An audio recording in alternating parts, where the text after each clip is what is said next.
Dobrý večer, vážení internetoví diváci. Sledujete verejnú nahrávku zo zasadnutia výboru občianskeho združenia Občianske stredisko pre rozvoj demokracie a ľudských práv. V našom druhom poprázdninovom kolose budeme rozprávať opäť o výchove k demokratickému občianstvu, budeme sa rozprávať o právnom štáte a budeme sa rozprávať aj o aktuálnych informáciách, ktoré sme získali z médií a čo trápi najmä verejnosť. Takže ja by som navrhoval taký program, aby sme sa s tou výchovou demokratického občianstva zamerali vždycky na nejakú oblasť. Takže dneska by som navrhoval, keby sme sa zamerali na ľudské práva, súdnictvo, právny štát a postupne budeme preberať výchovu k demokratickému občianstvu aj v iných oblastiach, napríklad doprava, hospodárstvo a iné odvetvia, aby sme splnili tú víziu Rady Európy, ktorá vyzvala členské štáty, aby sa venovali výchove k demokratickému občianstvu nielen na školách v rámci občianskej náuky, ale aj pre širokú verejnosť a hlavne štátnu správu, pretože ide o celoživotné vzdelávanie. A výchova k demokratickému občianstvu sa nesmie chápať akoby nejaká socialistická výchova, ale musí sa to chápať, že je to určitým spôsobom výchova k zodpovednému konaniu.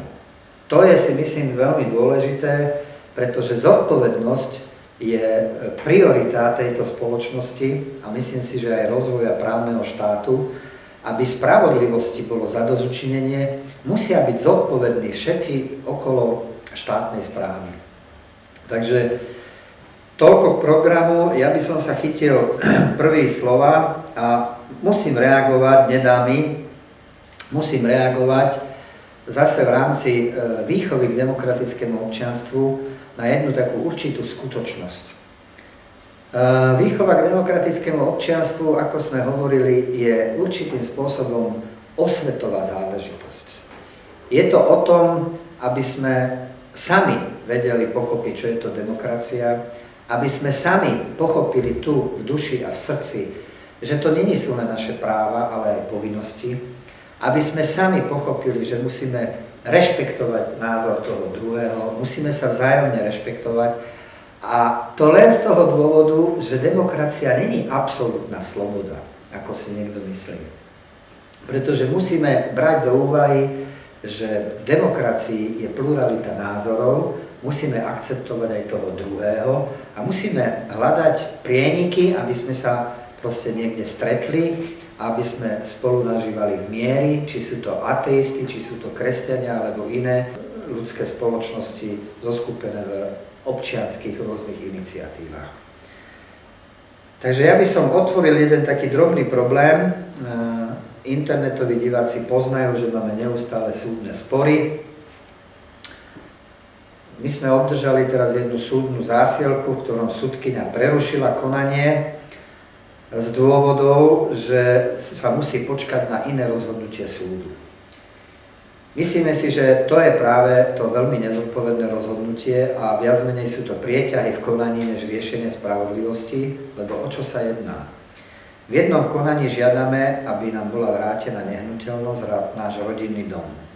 A v druhom konaní žiadame, vzhľadom na to, že boli porušené, preukázateľne porušené naše ľudské práva, pretože Všeobecný dohovor, článok 1 dodatkového protokolu 1 hovorí jednoznačne. Prechod vlastníckych práv v neprítomnosti a nevedomosti vlastníka je nezákonné a svojvoľné konanie. A v tom druhom konaní v rámci ochrana osobnosti sme napadli dražobnú spoločnosť, ktorá nám to spôsobila, pretože preukázateľne porušila naše ľudské práva chránené dohovorom, pretože celá dražba sa uskutočnila počas nášho azylového konania. Čiže bolo preukázané, že prechod vlastníckych práv bol uskutočnený v neprítomnosti a bez vedomosti vlastníka. Čiže svojvoľné konanie, jednoznačne. No a sudkyňa samozrejme má na to iný názor a nechce rešpektovať, že bol porušený dohovor a odvoláva sa na konanie o vydanie nehnuteľnosti, ktoré bolo zastavené, teda zamietnuté a sme sa odvolali z toho dôvodu, že nedá sa v inej žalobe namietať nezákonnosť dobrovoľnej dražby len v žalobe o neplatnosť dobrovoľnej dražby. A tam je prekluzívna lehota 3 mesiace. Tá márne uplynula počas nášho pobytu v zahraničí a tým pádom sa nemôžeme domôcť práv. Takže tu ani nemusíme byť právnici a musíme konštatovať, že skutočne pani sudkyňa tu hrá na nejakú inú stranu, ale nie na stranu spravodlivosti, pretože to je podľa mňa nezákonné rozhodnutie. Takže tá výchova k demokratickému občianstvu je o zodpovednosti. To je proste zodpovednosť. No. Takže ja by som teraz, mám tu takú malú poznámočku. Chcel by sa niekto vyjadriť k tej výchove k demokratickému občianstvu? Miško? No, ja by som sa chcel zamyslieť nad tým, prečo vlastne vznikajú takéto nezákonné alebo nespravodlivé súdne rozhodnutia. Musíme si na začiatok povedať, že sudca je nezávislý a preto jeho rozhodnutie je jednoducho, on je autoritou a jedno rozhodnutie akoby sveté. Čiže môže sa na ňo len odvolať na odvolávacom súde a tak ďalej. Ale nemôže, sudca, keďže je nezávislý, tak nemôže byť stíhaný za to nespravodlivé rozhodnutie. No a myslím si, že toto je veľká chyba v tom súdnictve, lebo dnes už z praxe vieme, z každodennej našej praxe, že sudca už, dnešný radový sudca už ani nerozhoduje podľa toho, či je to spravodlivé alebo nie. Už ani nerozhoduje podľa toho, či je to v súlade so zákonom alebo nie.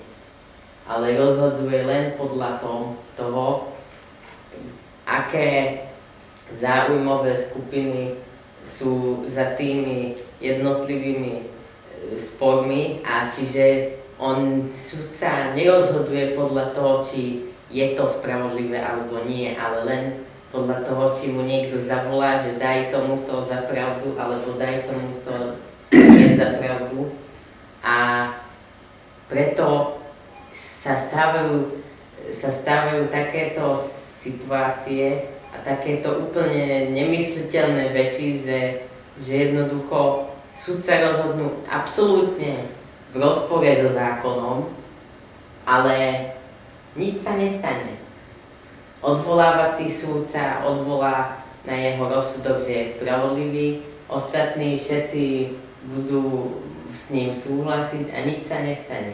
Preto je dôležité, aby v spoločnosti vznikol inštitút na ochranu demokracie a ľudských práv, aby mal právo preskúmať príbeh, lebo niečo môže byť z kontextu vytrhnuté a zdánlivo proste na určitú stranu naklonené. Ale v celom príbehu to pôsobí úplne inakšie. To je to, že sa vytrhne z kontextu. Aj nám ten dom proste tým, že sme tu neboli, tak je vytrhnuté z kontextu, že áno, tak zákon umožňuje, aby v dobrovoľnej dražbe vám bol odpredaný dom. To je vytrhnuté z kontextu. Ale celý náš príbeh je o tom, že tu niekde na začiatku sme sa chceli zúčastniť politickej súťaže, založili sme politickú stranu, mali sme veľmi dobré politické ciele, aby sa prerozdeľovanie majetku robilo pod dohľadom televíznych kamier. Za to sme boli atakovaní, prenasledovaní, toto už nikto nevie preskúmať.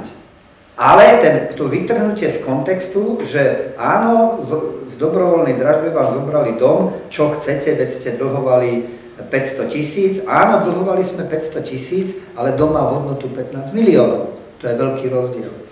A my sme boli v druhotnej platobnej neschopnosti, že nám dlhovali 10 miliónov. To je zase veľký rozdiel. Ale není tu inštitúcia, ktorá by to preskúmala komplexne. Pretože súdnictvo robí len súlad so zákonom. To je tá tragédia na tejto demokracii.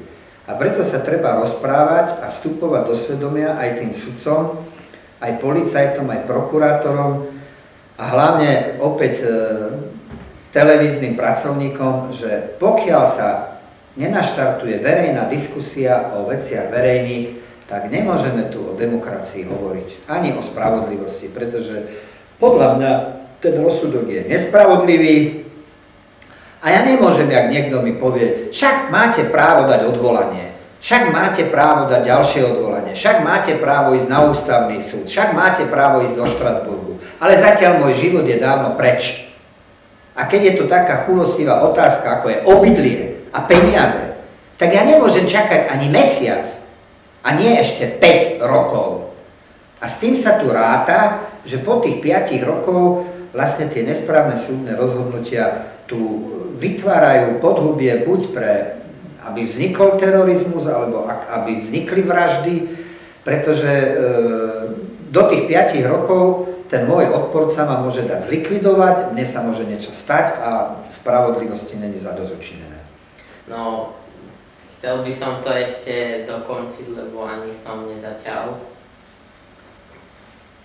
No, že prečo vlastne vznikajú takéto spravodlivé rozhodnutia. V podstate si ma už predbehol v tom, čo som chcel povedať, ale chcem to ešte raz zdôrazniť, že pretože sudcovia sú nezávislí, že sú nepostihnuteľní. A to je veľmi, veľmi, veľmi zlé, nesprávne a je to veľmi veľká diera v súdnictve, lebo tým vlastne sudcovia majú neobmedzenú moc. A tú moc potom, je potom jasné, že tú moc potom zneužívajú vo svoj prospech. A aby nezneužívali tú moc, aby nevznikali také nespravodlivé rozhodnutia, tak tým sa nezamedzí tým, že im zvýšime plat, ale že spravíme systém proti tomu, aby to nemohli robiť. A to by som chcel predostrieť, že aby vôbec bolo spravodlivé súdnictvo aj v súlade so zákonom rozhodnutia, tak musí vzniknúť inštitúcia, ktorá bude slúžiť ochrane demokracie a ľudských práv a ktorá bude môcť stíhať nepostihnuteľných. To znamená sudcov, prokurátorov, policajtov, poslancov a tak ďalej. A takisto je to aj pri Národnej rade, takisto je to aj pri polícii a pri prokuratúre, že všetci sú nepostihnuteľní a tým vlastne im my dávame možnosť, aby zneužívali svoju moc vo svoj prospech. Tým vlastne je to naša chyba, že sa nedovolávame systému, ktorý by to zmenil, ale pripúšťame, aby ju využívali vo svoj prospech. A to je len vtedy, pokiaľ sú nepostihnuteľní, pokiaľ majú neobmedzenú moc. Ďakujem Miškovi za vyčerpávajúcu odpoveď. Myslím si, že Miško, že máš pravdu a stručne povedané je potrebné, aby tu vznikla inštitúcia na ochranu demokracie a ľudských práv, ktorá by preskúmavala takéto nespokojnosti od občanov, pretože tak, jak nevyhovuje už v dnešnej dobe parlamentný systém, parlamentarizmus, kde poslanci si obhajujú len svoje záujmy, takisto mne už nevyhovuje, mne osobne, že tento súdny systém je na tom odvolávacom princípe. Proste ten odvolávací sudca môže byť taký istý nemravník, jak tá sudkyňa a tým som skončil. A spravodlivosti není zadozučinenie a je to vybavené. Ďakujem Daniele za vyčerpávajúci príspevok výchovy k demokratickému občianstvu. Miškovi dám o chvíľu slovo, len ja by som to chcel zase priklincovať, pretože bol to rozsiahly materiál, ktorý si nám tu povedala, ale jedno je z toho jasné a jedno je z toho aj logické. Že sme svedkami toho, že sú na svete minimálne dve rozdielne politiky hospodárenia a politiky vedenia štátu. Tá jedna je európska, kde sa ešte zachovali aj sociálne strany a tá druhá je americká, kde už je len liberálna a demokratická rovnováha, teda vážky váh. A tieto dve ekonomiky a politické vízie medzi sebou súťažia. A tu teraz ide skutočne o to, jak raz kedysi dávno povedal pán premiér Fico, že sme americkým ostrovom záujmov, keď Dzurinda jeho vláda spravila rôzne sociálne reformy. Plne sa s tým stotožňujem, že za tých 20 rokov sa tu nezachovala tá prirodzená rovnováha medzi potrebami všeobecného záujmu a ochranou práv jednotlivca z jednoduchého dôvodu. Absolútne, čo každý musí cítiť a vidieť. Že na jednej strane nám tu vznikli miliardári, ktorí sa prezentujú v televízii, nad nimi sú ešte multimiliardári, ktorí nechcú byť prezentovaní v žiadnych médiách, a na strane druhej je tu 60 000 bezdomovcov, ktorí nemajú absolútnu nádej a východisko z tohto stavu. A potom je tu strašne veľa chudobných, ktorí čakajú na to bezdomovstvo, pretože neustále reformy prichádzajú. Takže je to tak, že tá nerovnováha proste je tu a si myslím, že my sme dosť hovorili o tých krokoch, ktoré by sa tu mali spraviť, takže môžeme pánovi premiérovi budúcu reláciu pripraviť o tých krokoch, o ktorých sme tu už za ten rok hovorili. Ale chcem len sa ešte dotknúť toho bankovníctva, že zrejme Miško mi na to fundovane odpovie, pretože máme v pláne dneska si premietnúť jeden film o bankovníctve a si myslím, že sa veľmi rýchlo presvedčíme, že kde je sever a ako by to malo fungovať a ako by to nemalo fungovať a ako to zle funguje. Teda plne súhlasím, jak si tu hovorila, že keď štát je v problémoch, tak proste musí prísť k rozhodnutiu, že tie banky už v súkromnom sektore nemôžu byť, lebo príliš sú drahé, príliš veľa peňazí cez ne preteká a jednoducho sa musia zoštátniť. A to by sa malo spraviť aj na Slovensku. Razantné kroky, keď boli razantné kroky v sociálnych reformách také drsné, že sú bezdomovci, a my to cítime na sebe, že je obrovská chudoba a na druhej strane sú miliardári, tak teraz, keď je kríza, nech sa páči, nech sú razantné kroky, že sa znárodnia prírodné zdroje, ktoré patria všetkým, to znamená voda, elektrina, všetko, čo sa vyrába z prírodných zdrojov, a nech sa znárodnia aj banky a nech sa posilní súkromný sektor, aby občania mohli dôstojnejšie žiť. Miško? No, ja by som chcel odpovedať na niektoré otázky, ktoré tu mama vo svojom príspevku predložila, na také 3 zásadné otázky. Na prvú, že tu spomínala, že taktovku prevzali určite záujmové skupiny a že v tom dohovore ide o tú rovnováhu medzi tými potrebami jednotlivca a všeobecného záujmu. A ja by som ešte raz chcel zdôrazniť, že na toto ja poznám naozajstný systémový liek, kľúč a medicínu, že ako som už v minulom príspevku povedal, že aby sme zabránili tomu, že niekto zneužíva svoju právomoc, tak musí vzniknúť inštitút, samozrejme musí byť absolútne bez korupcie, čiže nesmú tam ísť cez protekcionizmus ľudia. Musí vzniknúť inštitút, ktorý bude môcť stíhať a odvolávať nepostihnuteľných. A tým myslím hlavne aj sudcov, ale hlavne aj, čo tu mama spomínala, tých politických činiteľov.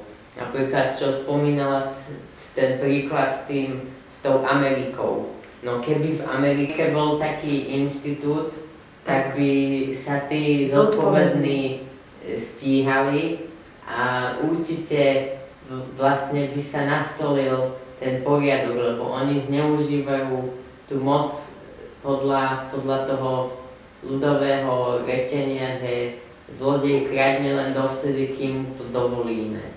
A ide o tú inštitúciu, že tá by im to nemala dovoliť.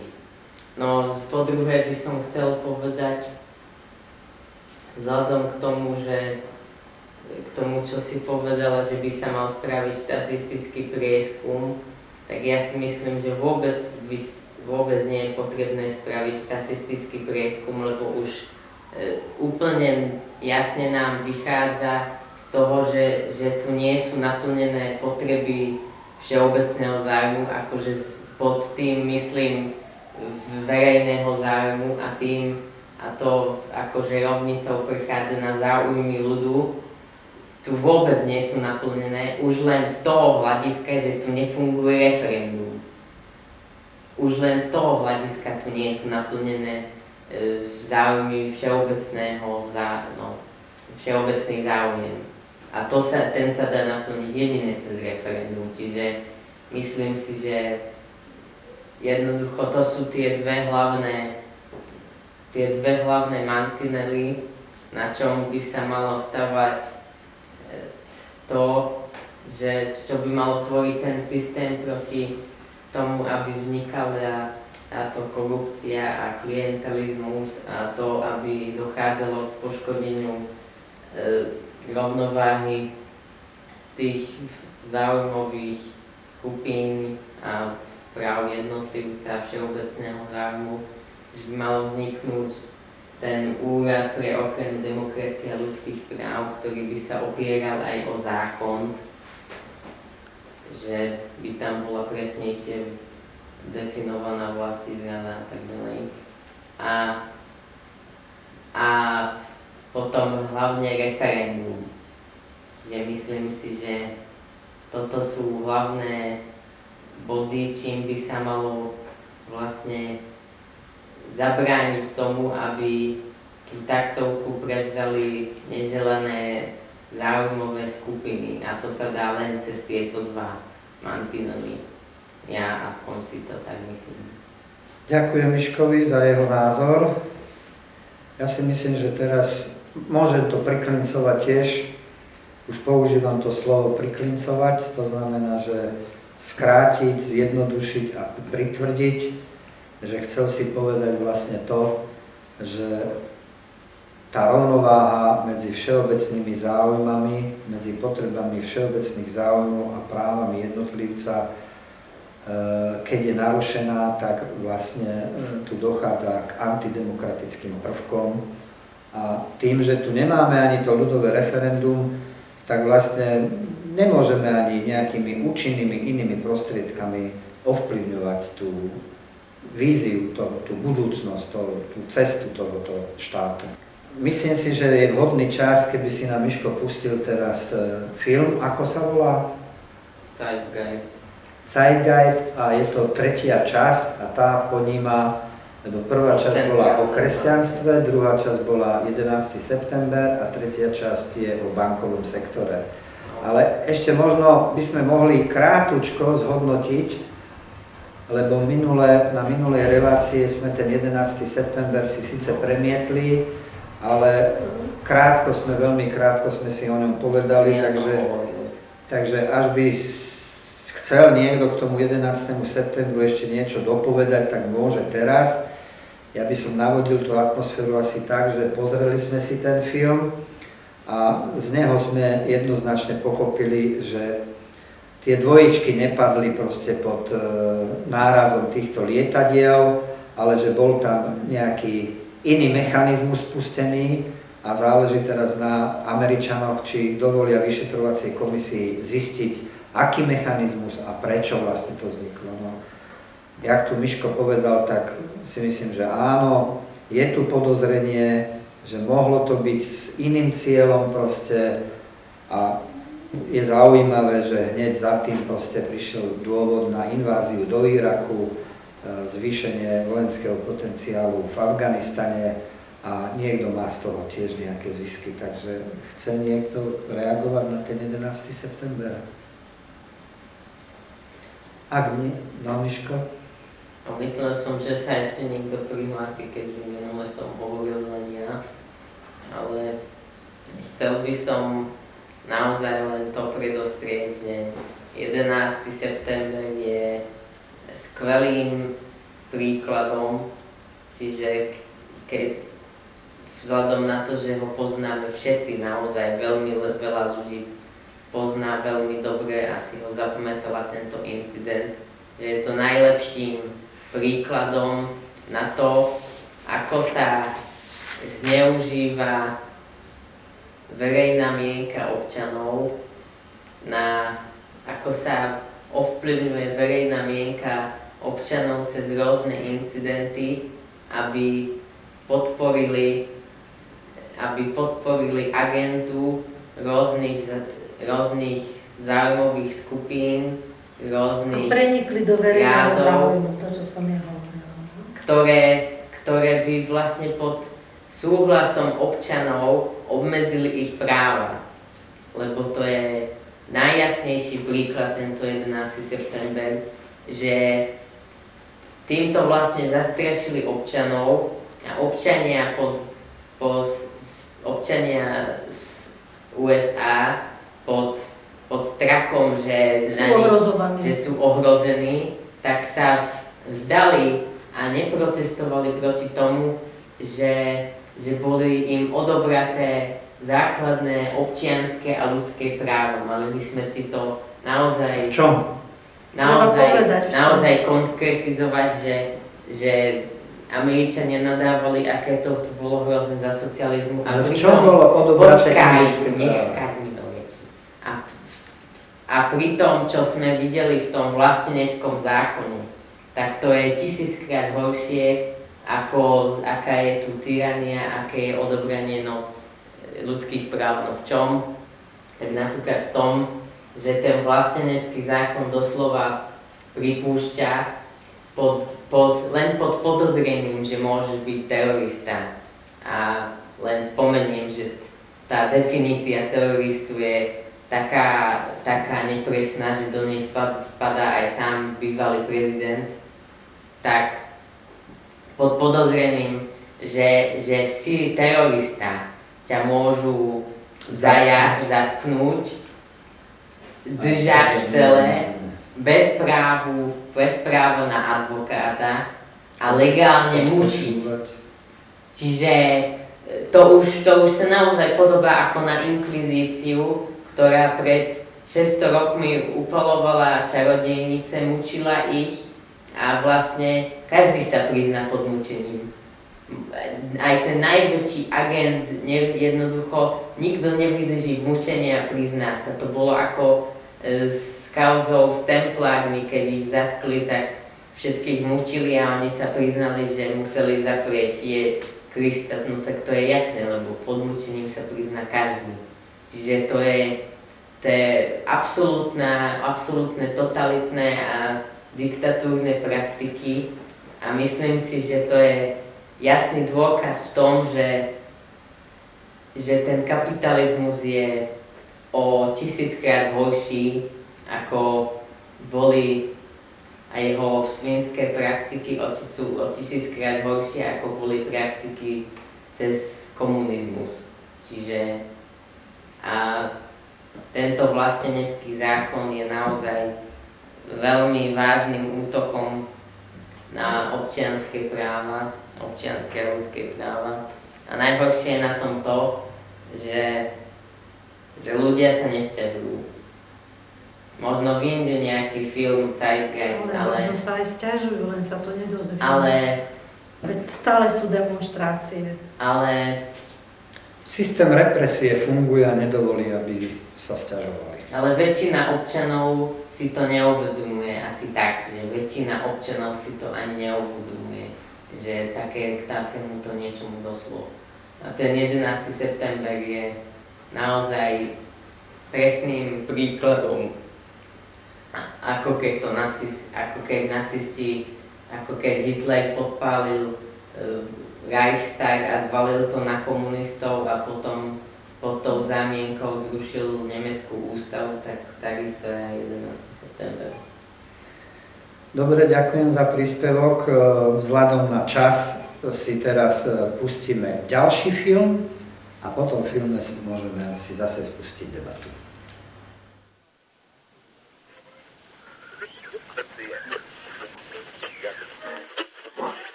When hostilities commenced in Europe in 1939, it was realized that the American people had no intention of entering the war. But they believed that this country could be enticed into the war in very much the same way that it was enticed into the last one. They planned, first, to prepare the United States for foreign war under the guise of American defense. Second, to involve us in the war step by step without our realization. Third, to create a series of incidents which would force us into the actual conflict. These plans were, of course, to be covered and assisted by the full power of their propaganda. Our theaters soon became filled with plays portraying the glory of war. Newsreels lost all semblance of objectivity, and they have used the war to justify the restriction of congressional power and the assumption of dictatorial procedures on the part of the President and his appointees. A fear campaign was inaugurated. We cannot allow the natural passions and prejudices of other peoples to lead our country to destruction.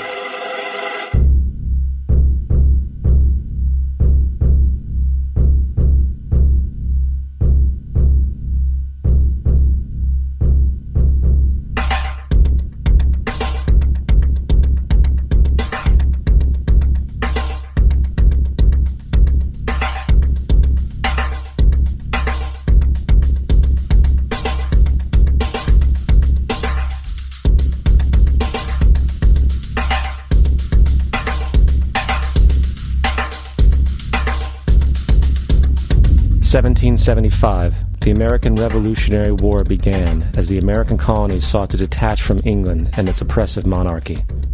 Though many reasons are cited for the revolution, one in particular sticks out as the prime cause: that King George III of England outlawed the interest-free, independent currency the colonies were producing and using for themselves, in turn forcing them to borrow money from the Central Bank of England at interest, immediately putting the colonies into debt.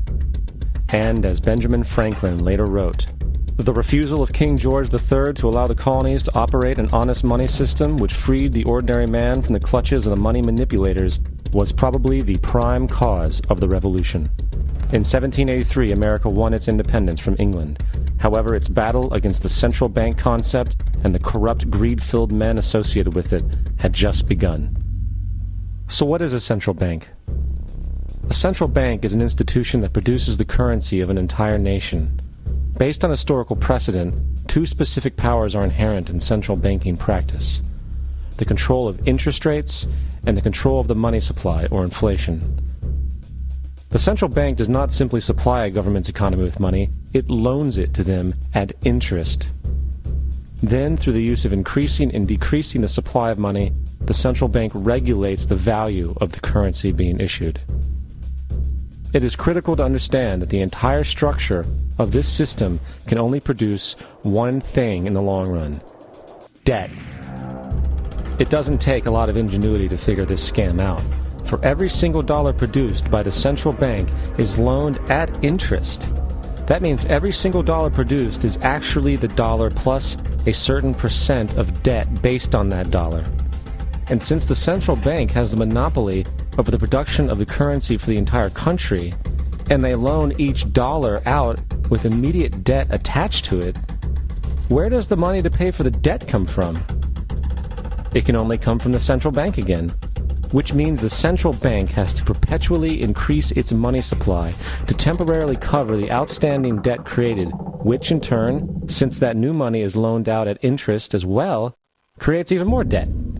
The end result of this system without fail is slavery, for it is impossible for the government and thus the public to ever come out of the self-generating debt. The founding fathers of this country were well aware of this.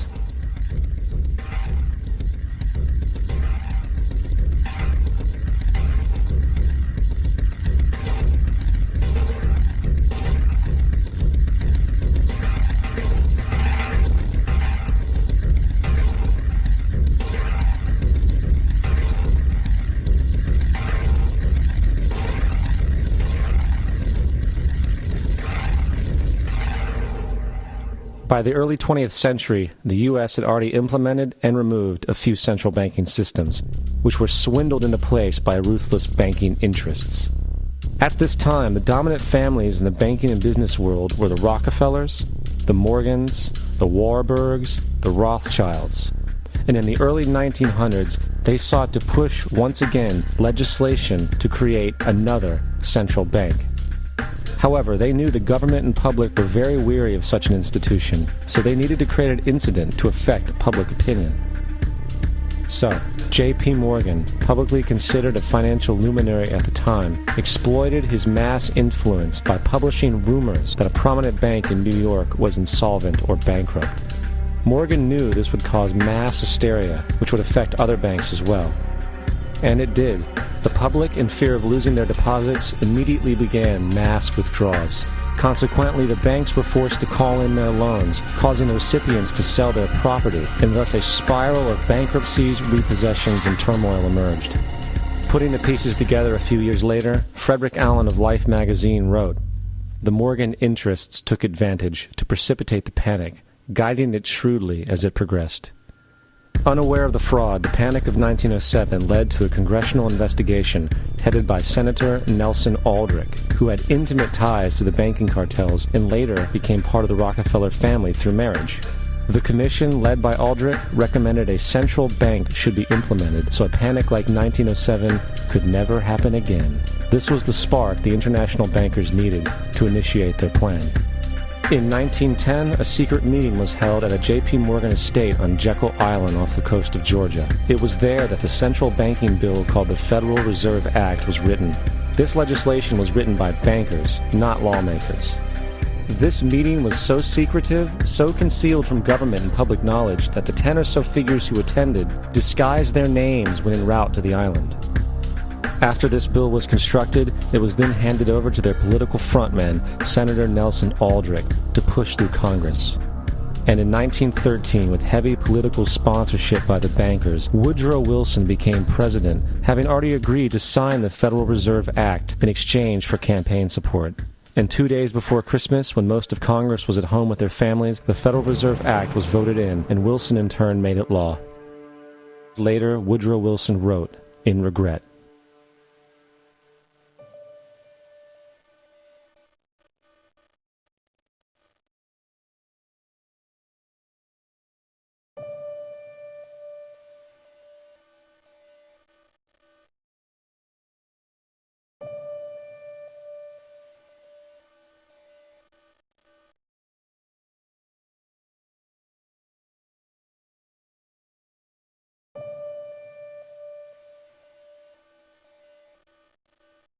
Congressman Louis McFadden also expressed the truth after the passage of the bill. A world banking system was being set up here, a superstate controlled by international bankers, acting together to enslave the world for their own pleasure. The Fed has usurped the government.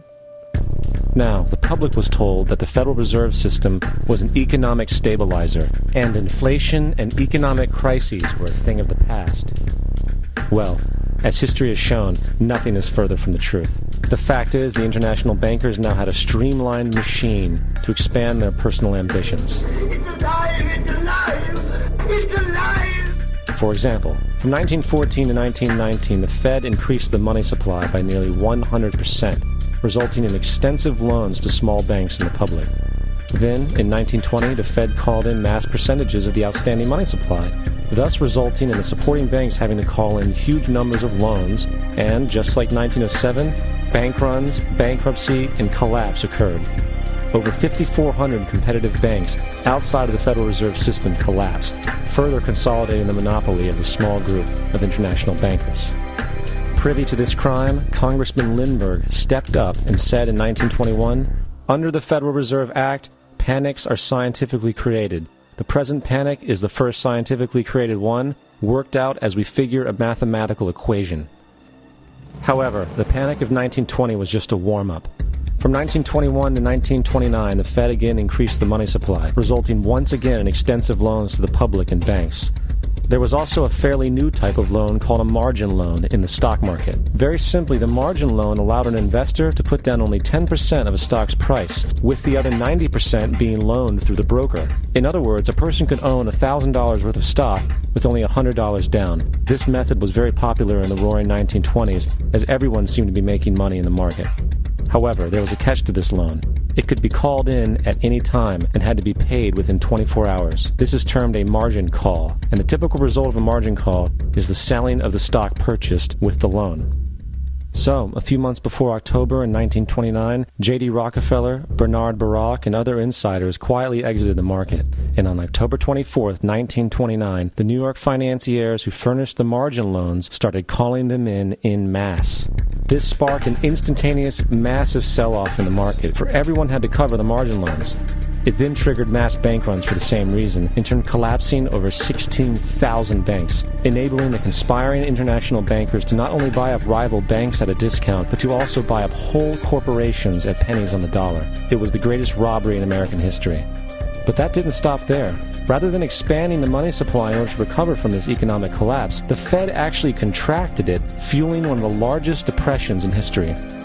Once again outraged, Congressman Louis McFadden, a longtime opponent of the banking cartels, began bringing impeachment proceedings against the Federal Reserve Board, saying of the crash and depression, it was a carefully contrived occurrence. International bankers sought to bring about a condition of despair so that they might emerge the rulers of us all. Not surprisingly, and after 2 previous assassination attempts, McFadden was poisoned at a banquet before he could push for the impeachment. Now, having reduced the society to squalor, the Federal Reserve bankers decided that the gold standard should be removed. In order to do this, they needed to acquire the remaining gold in the system. So, under the pretense of helping to end the Depression, came the 1933 Gold Seizure. Under the threat of imprisonment for 10 years, everyone in America was required to turn in all gold bullion to the Treasury, essentially robbing the public of what little wealth they had left. And at the end of 1933, the gold standard was abolished. If you look at a dollar bill from before 1933, it says it is redeemable in gold. You look at a dollar bill today, it says it is legal tender, which means it is backed by absolutely nothing. It is worthless paper. The only thing that gives our money value is how much of it is in circulation. Therefore, the power to regulate the money supply is also the power to regulate its value, which is also the power to bring entire economies and societies to its knees.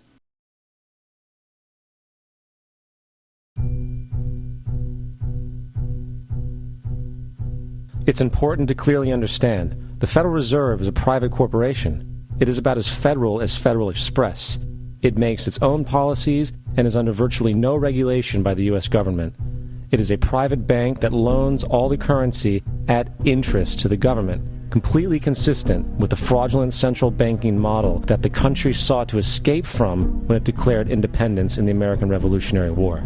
Now, going back to 1913, the Federal Reserve Act was not the only unconstitutional bill pushed through Congress. They also pushed the federal income tax.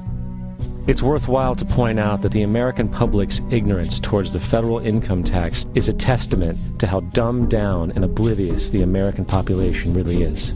First of all, the federal income tax is completely unconstitutional, as it is a direct, unapportioned tax. All direct taxes have to be apportioned to be legal based on the Constitution. Secondly, the required number of states in order to ratify the amendment to allow the income tax was never met, and this has even been cited in modern court cases.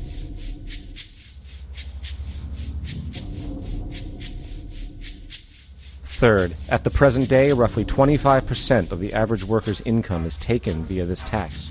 And guess where that money goes? It goes to pay the interest on the currency being produced by the fraudulent Federal Reserve Bank, a system that does not have to exist at all. The money you make working almost 3 months out of the year goes almost literally into the pockets of the international bankers who own the private Federal Reserve Bank. And fourth, even with the fraudulent government claim as to the legality of the income tax, there is literally no statute, no law in existence that requires you to pay this tax, period.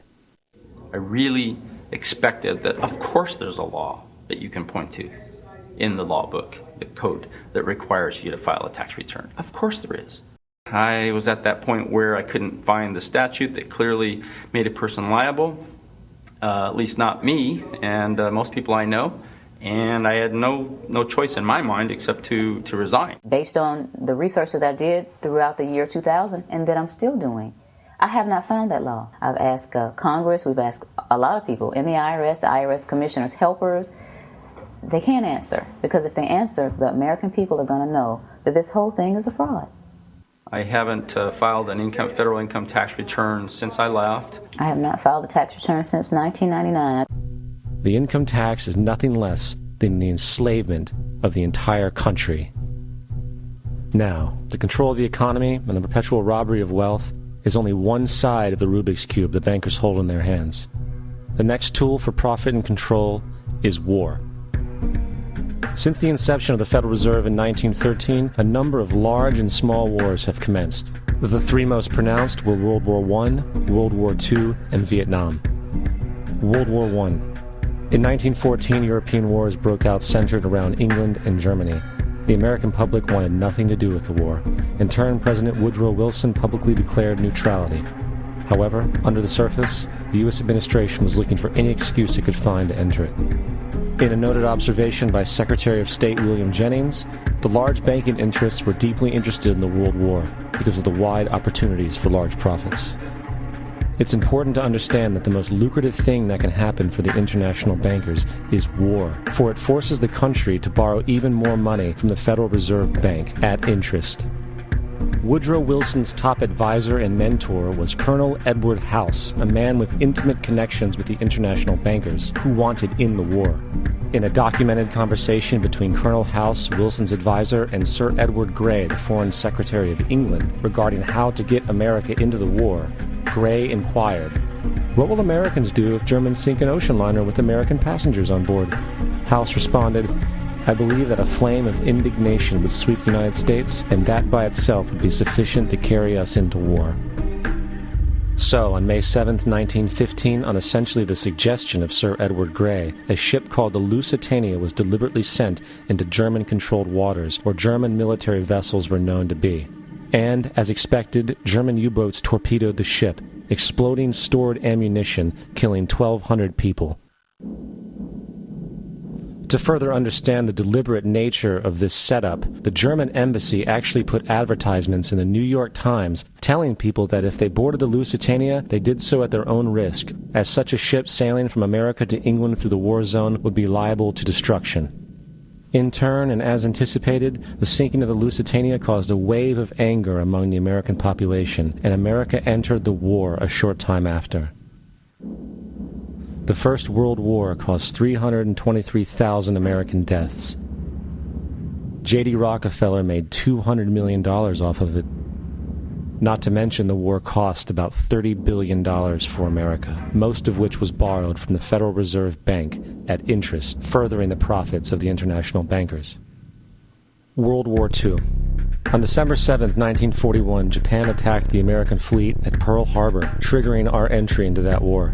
President Franklin D. Roosevelt declared the attack was a day that will live in infamy. A day of infamy indeed, but not because of the alleged surprise attack on Pearl Harbor. After 60 years of surfacing information, it is clear that not only was the attack on Pearl Harbor known weeks in advance, it was outright wanted and provoked. Roosevelt, whose family had been New York bankers since the 18th century, whose uncle Frederick was on the original Federal Reserve Board, was very sympathetic to the interests of the international bankers, and the interest was to enter the war, as we've seen, nothing is more profitable for international bankers than war. In a journal entry by Roosevelt's Secretary of War Henry Stimson, dated November 25, 1941, he documented a conversation he had with Roosevelt. The question was, how should we maneuver them into firing the first shot? It was desirable to make sure the Japanese be the ones to do this, so that there should remain no doubt as to who were the aggressors. In the months leading up to the attack on Pearl Harbor, Roosevelt had done almost everything in his power to anger the Japanese, showing a posture of aggression. He halted all of Japan's imports of American petroleum. He froze all the Japanese assets in the United States. He made public loans to nationalist China and supplied military aid to the British, both enemies of Japan in the war, which, by the way, is completely in violation of international war rules. And on December 4th, 3 days before the attack, Australian intelligence told Roosevelt about a Japanese task force moving towards Pearl Harbor. Roosevelt ignored it. So, as hoped and allowed, on December 7, 1941, Japan attacked Pearl Harbor, killing 2,400 soldiers. Before Pearl Harbor, 83% of the American public wanted nothing to do with the war. After Pearl Harbor, 1 million men volunteered for the war. It is important to note, Nazi Germany's war effort was largely supported by two organizations, one of which was called IG Farben. IG Farben produced 84% of Germany's explosives, and even the Zyklon B used in the concentration camps to kill millions. One of the unspoken partners of IG Farben was J.D. Rockefeller's Standard Oil Company in America. In fact, the German Air Force could not operate without a special additive patented by Rockefeller's Standard Oil. The drastic bombing of London by Nazi Germany, for example, was made possible by a $20 million sale of fuel to IG Farben by the Rockefeller Standard Oil Company. This is just one small point on the topic of how American business funded both sides of World War II. One other treasonous organization worth mentioning is the Union Banking Corporation of New York City. Not only did it finance numerous aspects of Hitler's rise to power, along with actual materials during the war, it was also a Nazi money laundering bank, which was eventually exposed for having millions of dollars of Nazi money in its vaults. The Union Banking Corporation of New York was eventually seized for violations of the Trading with the Enemy Act. Guess who the director and vice president of the Union Bank was? Prescott Bush, our current president's grandfather, and of course our former president's father. Keep that in mind when considering the moral and political dispositions of the Bush family. Vietnam. The United States' official declaration of war on North Vietnam in 1964 came after an alleged incident involving two U.S. destroyers being attacked by North Vietnamese PT boats in the Gulf of Tonkin. This was known as the Gulf of Tonkin incident. This single situation was the catalytic pretext for massive troop deployment and full-fledged warfare. One problem, however, the attack on the U.S. destroyers by Vietnamese PT boats never happened. It was a completely staged event to have an excuse to enter the war. Former Secretary of Defense Robert McNamara stated years later that the Gulf of Tonkin incident was a mistake, while many other insiders and officers have come forward, relaying that it was a contrived farce, a complete lie. Once in the war, it was business as usual. In October 1966, President Lyndon Johnson lifted trading restrictions on the Soviet bloc, knowing full well that the Soviets were providing upwards of 80% of North Vietnam's war supplies. Consequently, Rockefeller interests financed factories in the Soviet Union, which the Soviets used to manufacture military equipment and send it to North Vietnam. However, the funding of both sides of this conflict was only one side of the coin. In 1985, Vietnam's rules of engagement were declassified. This detailed what American troops were and were not allowed to do in the war. It included absurdities like North Vietnamese anti-aircraft missile systems could not be bombed until they were known to be fully operational. No enemy could be pursued once they crossed the border of Laos or Cambodia. And most revealing of all, the most critical strategic targets were not allowed to be attacked unless initiated by high military officials. Apart from these imposed ludicrous limitations, North Vietnam was informed of these restrictions and therefore could base entire strategies around the limitations of the American forces. This is why the war went on so long. And the bottom line is this: the Vietnam War was never meant to be won, just sustained. This war for profit resulted in 58,000 American deaths and 3 million dead Vietnamese. So, where are we now? September 11th was the jumpstart for what is now an accelerated agenda by the ruthless elite. It was a staged war pretext no different than the sinking of the Lusitania, the provoking of Pearl Harbor, and the Gulf of Tonkin lie. In fact, if 9/11 wasn't a planned war pretext, it would be an exception to the rule. It has been used to launch two unprovoked illegal wars, one against Iraq and one against Afghanistan. However, 9/11 was a pretext for another war as well, the war against you. The Patriot Act, Homeland Security, the Military Tribunals Act, and other legislations are all completely and entirely designed to destroy your civil liberties and limit your ability to fight back against what is coming.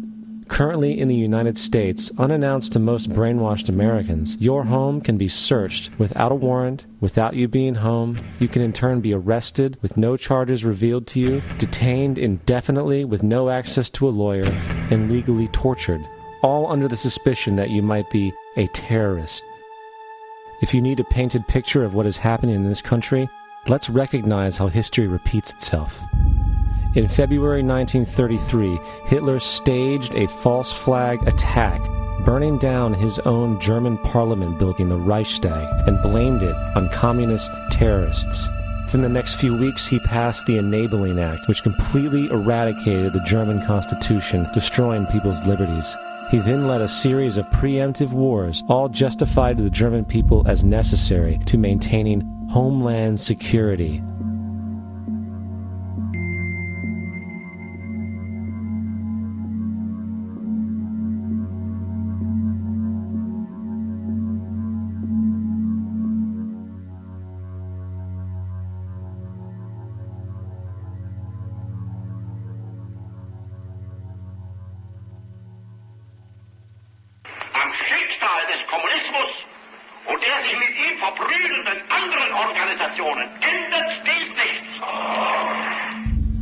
Our enemy is a radical network of terrorists and every government that supports them.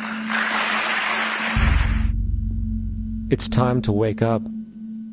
The people in power go out of their way to make sure that you are perpetually misled and manipulated. The majority's perception of reality, especially in the political arena, is not their own. It is shrewdly imposed upon them without them even knowing it. For example, the public at large actually believes the invasion of Iraq is going badly, as sectarian violence doesn't seem to stop. What the public fails to see is that the destabilization of Iraq is exactly what the people behind the government want. This war is to be sustained so the region can be divided up, domination of the oil maintained, continual profits reaped for the defense contractors, and most importantly, permanent military bases established to be used as a launching pad against other oil-bearing, non-conforming countries such as Iran and Syria. For further implication that the civil war and destabilization is purely intentional, in 2005, 2 elite British SAS officers were arrested by Iraqi police after being caught driving around in their car shooting at civilians while dressed up as Arabs. After being arrested and taken to a jail in Basra, the British Army immediately requested the release of these men. When the Basra government refused, British tanks came in and physically broke out the men from the Basra prison. If you wish to destroy an area, how do you do it? Well, there are 2 ways. You can go in there and bomb it and so forth, but that is not very efficient. What you do is you try to get the people in that area to kill each other and to destroy their own territory, their own farms. And that's what's been done in that area. The way in which you destroy an opponent is get him to destroy himself by dividing his ranks against one another. Then you feed both sides. You have agents feeding both sides, inflaming both sides. And they kill each other off. And it's time that some of us woke up to this reality to understand that people who try to maintain empires and create empires do it by manipulating the people they try. No, premietli sme si zaujímavý film, tak teraz by sme mohli rozohrať krátku diskusiu k nemu. Tak ja by som len chcel pripomenúť také základné myšlienky, ktoré ma v tom filme zaujali. Že vlastne ma zaujalo to, že vznikla tá centrálna banka a že tá centrálna banka neposkytovala vláde tie peniaze, ale ich jej požičiavala za úrok. To znamená, celý ten rozpočet Ameriky vlastne, kým sa vyčerpajú tie peniaze, tak niekto na tom strašne zarobí, lebo každá tá bankovka vyšla s dlhom do toho trhu. A za druhé, že tá centrálna banka mala možnosť kontrolovať množstvo obežív, to znamená jednotlivé emisie, a s tým zase regulovala, že prvé presítila trh a potom zobrala z trhu emisie zase späť a priviedla do bankrotu tie menšie banky a zase na tom zarobila, lebo ich lacno skúpila a potom zase dávala na trh emisie, zase išli úroky. Tak ja si myslím, že Amerika sa nemôže vôbec chváliť nejakými demokratickými princípami, aspoň v bankovníctve, lebo súkromné bankovníctvo je proste pre ľudstvo v terajšej dobe, keď sa dajú robiť švindle elektronickou cestou, je jednoducho nepriateľné.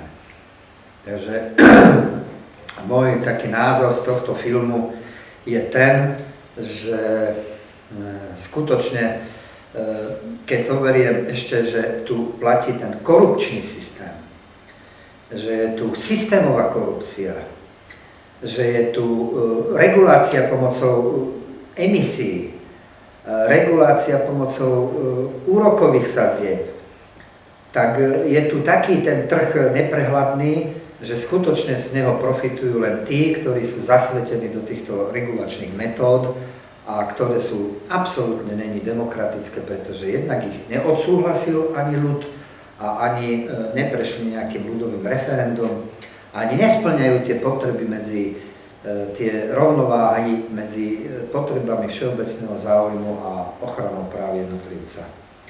Takže kto by chcel na túto tému ešte reagovať tohto bankovníctva? Ja by som chcela. Však my už sme, ja to len zase priklincujem, my už sme hovorili o tých krokoch, ktoré by bolo potrebné tu spraviť. A jeden z tých krokov je aj zákon o verejnom záujme. No. Tu treba navrátiť späť ľuďom moc, tak jak sa patrí v demokracii. Tu netreba vymýšľať nejaké nové vízie. Tu treba len, prvý krok je vrátiť ľuďom demokratické práva, účasť na riadení štátu a proste zobrať tú paličku korporáciám rôznym, či sú to bankové kartely, dražobné mafie a ja neviem, kto všetko tu vládne, a nadnárodným skupinám a energetickým a takýmto a vrátiť to späť ľudu. Takže pán predseda vlády, jednoduché. Prvý krok je upraviť zákon o referende, aby mohli byť referenda každý týždeň aj 3-4, ako je to vo Švajčiarsku, znížiť kvótu pri vyhlásení referenda, znížiť kvótu pri platnosti, kvórum a referendum musí byť konečná, proste neodvolateľná právna norma, tzv. Právo veta. Miško? Ešte než začnem ja hovoriť svoje, že ešte musí byť hlavne v tom zákone o referende by malo byť tiež prikázané to, že aby každá televízia spravila diskusnú reláciu, aby bola tá informovaná. Áno, to je súčasťou toho zákona, musí byť to, že povinnosť verejnoprávnej televízie, ale aj ostatných televízií musia proste umožniť priestor verejnosti, aby sme takto mohli ľudia diskutovať, aby naše názory neostali v tejto miestnosti, ale aby sa dostali von, nielen prostredníctvom internetu. A teraz by som k tej otázke bankových kartelov a bankového systému. Že vlastne, keď si tak uvedomujem, pri tom hroznom podvode, že vlastne tá federálna rezervná banka požičiava tej vláde za úrok. To je hrozné. A ide o to, že s tým, že tými peniazmi, ktorým sa splatí ten úrok, ten môže vydať zase len ona. Čiže ona zvyšuje množstvo peňazí, aby dočasne pokryla dlh, ktorý ona spôsobila. Čiže ten dlh sa nikdy nesplatí, pokiaľ to je tá sinusoida, že musí byť krach. Pokiaľ bude tá federálna rezervná banka existovať. No. Čiže nikdy sa nesplatí ten dlh, pokiaľ bude tento systém existovať. Ale veď o to ide na tomto svete, aby sa nikdy nesplatil dlh. No. A že vlastne toto je, o čom sme sa tu tak strašne dlho bavili, napríklad aj v súvise s tou hospodárskou krízou, že toto sú tie hrozné špekulácie s peňažným systémom, čo sme ho aj normálne nazvali, že fiktívny kapitál, tak toto je fiktívny kapitál. Že tie banky zarábajú na tom, že tlačia peniaze. Že tie peniaze, čo oni zarábajú, že vlastne nie sú kryté prácou. A potom zase na druhej strane, že aj tie doláre, ako sme tu videli, už nie sú kryté zlatom, oni sú bezcenný papier. A preto je tá kríza, lebo lebo jednoducho ten peňažný, tie špekulácie sa tak zvykli, že jednoducho už neplní svoj účel ten peňažný systém. On mal zjednodušiť výmenný obchod. Čiže to si musíme veľmi vtlcť do hlavy, že o tom sú peniaze, že ty dáš kozu za to, že ja ti dám, čo ja viem, hodbá. Ale teraz tie špekulácie dovolujú to, že ja ti dám papier a ty mi dáš $1 000 000. Nie, opačne, ja ti dám papier a ty mi dáš tú kozu. No, akože tú kozu.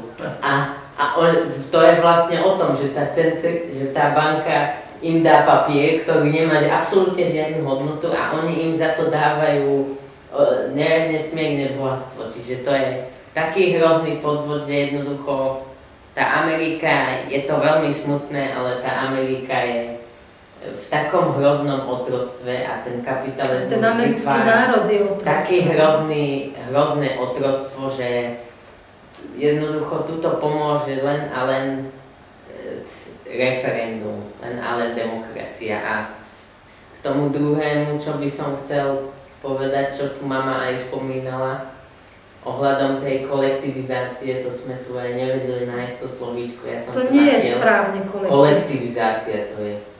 Že ohľadom tej kolektivizácie alebo zoštátnenia, jedno ako si to nazveme, že vlastne banky by podľa mňa vôbec nemali byť súkromné. Lebo to je práve o tom, že jednoducho banky regulujú celý ten trh a ten peňažný systém, čiže nemôžu byť v súkromných rukách špekulantov, ktorí to môžu celé zneužiť a nakoniec to dopadne takto, že tie peniaze nemajú žiadnu hodnotu a že oni zarábajú a zotročujú ľudí. Čiže banky by podľa mňa vôbec nemali byť súkromné, ale mali by byť pod prísnym dohľadom a ako som už raz hovoril na jednej diskusii o hospodárskej kríze, že by mali byť základné prvky, že obmedzenie výroby, obmedzenie zisku, aby sa zabránilo takým špekuláciám, že potom zákon o kvintile, potom a hlavne zákon o pridanej hodnote, že musí dať niekto, že môže si zobrať do spoločnosti len toľko, koľko to nech dá do spoločnosti. Čiže nemôže niekto zarobiť na tom, že spraví špekuláciu, lebo špekulácia nie je práca. To je podvod. Nemôže zarábať niekto na podvode, že vlastne nič nerobí, že nedá do tej spoločnosti nič. Čiže týmto by sa, toto je podľa mňa veľmi, veľmi, veľmi dôležité, aby sa zabránilo tomu hroznému trhu, aký ho dnes poznáme, ktorý robí také špekulácie, že vlastne aby nemohol niekto sa priživovať. No. A po tretie, ešte úplne nakoniec by som chcel povedať ohľadom toho, čo mama povedala, že o tej demokracii, že vlastne ja si myslím naopak, že Američanom už tlčú asi tak 200 rokov do hlavy, že oni a ich štát je ideál slobody a demokracie, ale musíme si priznať, že ani jedno ich štáty nemajú. Čiže nemôžu si hovoriť, že sú ideál slobody a demokracie, lebo ja si myslím, že demokracia je o vláde ľudu a vláda ľudu je možná jedine a zdôrazňujem jedine vtedy, keď je ľudové referendum. A úplne nakoniec, že demokracia skončila z takého historického hľadiska podľa mňa v roku 410 pred Kristom, keď Spartania dobili Atény a tým sa vlastne vytratila, čiže cez Rím nebola demokracia, lebo to bol senát, to bola zastupiteľská.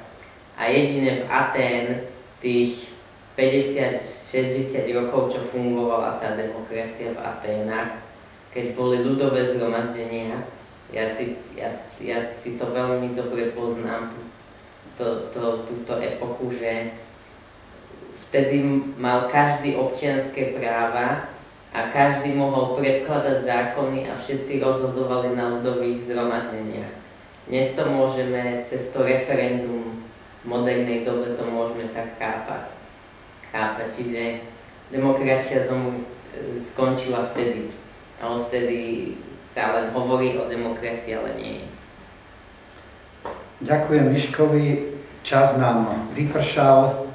Ja ďakujem našim internetovým divákom za pozornosť a verím, že si nás zapnete aj o 2 týždne. Dovidenia.